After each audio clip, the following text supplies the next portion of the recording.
The Lord sent Nathan to David. When he came to him, he said, "There were 2 men in a certain town, one rich and the other poor. The rich man had a very large number of sheep and cattle, but the poor man had nothing except one little ewe lamb he had bought. He raised it, and it grew up with him and his children. It shared his food, drank from his cup, and even slept in his arms. It was like a daughter to him. Now a traveler came to the rich man, but the rich man refrained from taking one of his own sheep or cattle to prepare a meal for the traveler who had come to him. Instead, he took the ewe lamb that belonged to the poor man and prepared it for the one who had came to him. David burned with anger against the man and said to Nathan, "As surely as the Lord lives, the man who did this deserves to die. He must pay for that lamb 4 times over, because he did such a thing and had no pity." Then Nathan said to David, "You are the man. This is what the Lord, the God of Israel, says. I anointed you king over Israel, and I delivered you from the hand of Saul. I gave your master's house to you, and your master's wives into your arms. I gave you the house of Israel and Judah, and if all this had been too little, I would have given you even more. Why did you despise the word of the Lord by doing what is evil in his eyes? You struck down Uriah the Hittite with the sword, and took his wife to be your own. You killed him with the sword of the Ammonites. Now, therefore, the sword will never depart from your house, because you despised me and took the wife of Uriah the Hittite to be your own. This is what the Lord says. Out of your own household I am going to bring calamity upon you. Before your very eyes I will take one of your wives and give them to one who is close to you, and he will lie with your wives in broad daylight. You did it in secret, but I will do this thing in broad daylight before all Israel." Then David said to Nathan, "I have sinned against the Lord." Nathan replied, "The Lord has taken away your sin. You are not going to die. But because by doing this you have made the enemies of the Lord show utter contempt, the son born to you will die." After Nathan had gone home, the Lord struck the child that Uriah's wife had borne to David, and he became ill. David pleaded with God for the child. He fasted and went into his house and spent the nights lying on the ground. The elders of his household stood beside him to get him up from the ground, but he refused, and he would not eat any food with them. On the 7th day the child died. David's servants were afraid to tell him that the child was dead, for they thought, "While the child was living, we spoke to David, but he would not listen to us. How can we tell him the child is dead? He may do something desperate." David noticed that his servants were whispering among themselves, and he realized the child was dead. "Is the child dead?" he asked. "Yes," they replied. "He is dead." Then David got up from the ground.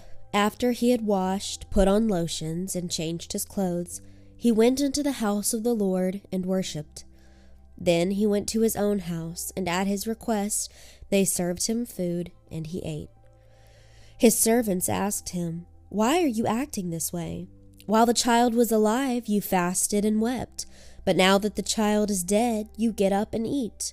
He answered, "While the child was still alive, I fasted and wept. I thought, who knows, the Lord may be gracious to me and let the child live. But now that he is dead, why should I fast? Can I bring him back again? I will go to him, but he will not return to me." Then David comforted his wife Bathsheba, and he went to her and lay with her. She gave birth to a son, and they named him Solomon. The Lord loved him, and because the Lord loved him, he sent word through Nathan the prophet to name him Jedediah. Meanwhile, Joab fought against Rabbah of the Ammonites and captured the royal citadel. Joab then sent messengers to David, saying, "I have fought against Rabbah and taken its water supply. Now muster the rest of the troops and besiege the city and capture it. Otherwise, I will take the city, and it will be named after me." So David mustered the entire army and went to Rabbah, and attacked and captured it. He took the crown from the head of their king. Its weight was a talent of gold, and it was placed on David's head. He took a great quantity of plunder from the city, and brought out the people who were there, consigning them to labor with saws and with iron picks and axes, and he made them work at brickmaking. He did this to all the Ammonite towns. Then David and his entire army returned to Jerusalem. In the course of time, Amnon, son of David, fell in love with Tamar, the beautiful sister of Absalom, son of David. Amnon became frustrated to the point of illness on account of his sister Tamar, for she was a virgin, and it seemed impossible for him to do anything to her. Now Amnon had a friend named Jonadab, son of Shimeah, David's brother. Jonadab was a very shrewd man. He asked Amnon, "Why do you, the king's son, look so haggard morning after morning? Won't you tell me?" Amnon said to him, "I'm in love with Tamar, my brother Absalom's sister." "Go to bed and pretend to be ill," Jonadab said.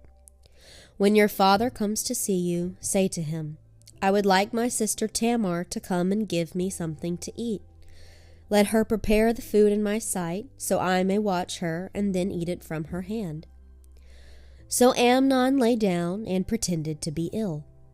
When the king came to see him, Amnon said to him, "I would like my sister Tamar to come and make some special bread in my sight, so I may eat from her hand." David sent word to Tamar at the palace, "Go to the house of your brother Amnon and prepare some food for him." So Tamar went to the house of her brother Amnon, who was lying down.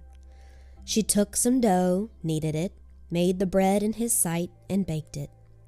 Then she took the pan and served him the bread, but he refused to eat. "Send everyone out of here," Amnon said. So everyone left him.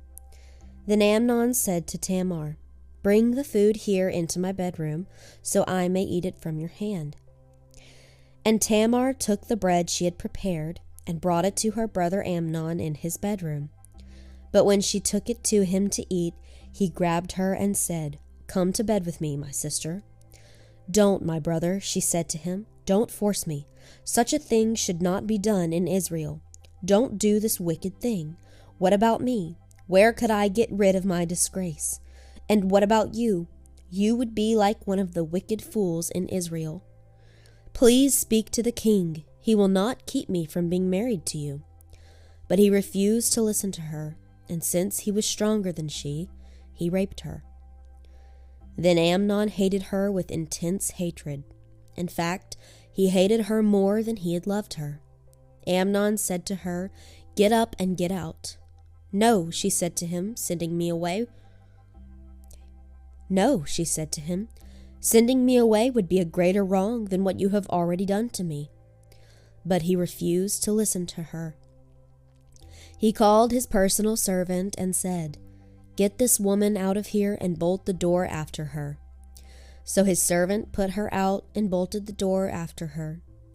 She was wearing a richly ornamented robe, for this was the kind of garment the virgin daughters of the king wore. Tamar put ashes on her head and tore the ornamented robe she was wearing. She put her hand on her head and went away weeping aloud as she went. Her brother Absalom said to her, "Has that Amnon, your brother, been with you? Be quiet now, my sister. He is your brother. Don't take this thing to heart." And Tamar lived in her brother Absalom's house, a desolate woman. When King David heard all this, he was furious. Absalom never said a word to Amnon, either good or bad. He hated Amnon because he had disgraced his sister Tamar. 2 years later, when Absalom's sheep shearers were at Baal Hazor, near the border of Ephraim, he invited all the king's sons to come there. Absalom went to the king and said, "Your servant has had shearers come. Will the king and his officials please join me?" "No, my son," the king replied. "All of us should not go. We would only be a burden to you." Although Absalom urged him, he still refused to go, but gave him his blessing. Then Absalom said, "If not, please let my brother Amnon come with us." The king asked him, "Why should he go with you?" But Absalom urged him, so he sent with him Amnon and the rest of the king's sons. Absalom ordered his men, "Listen, when Amnon is in high spirits from drinking wine, and I say to you, 'Strike Amnon down,' then kill him. Don't be afraid. Have I not given you this order? Be strong and brave." So Absalom's men did to Amnon what Absalom had ordered. Then all the king's sons got up, mounted their mules, and fled. While they were on their way, the report came to David, "Absalom has struck down all the king's sons. Not one of them is left." The king stood up, tore his clothes, and lay down on the ground, and all his servants stood by with their clothes torn. But Jonadab, son of Shimeah, David's brother, said, "The Lord should not think that they killed all the princes. Only Amnon is dead.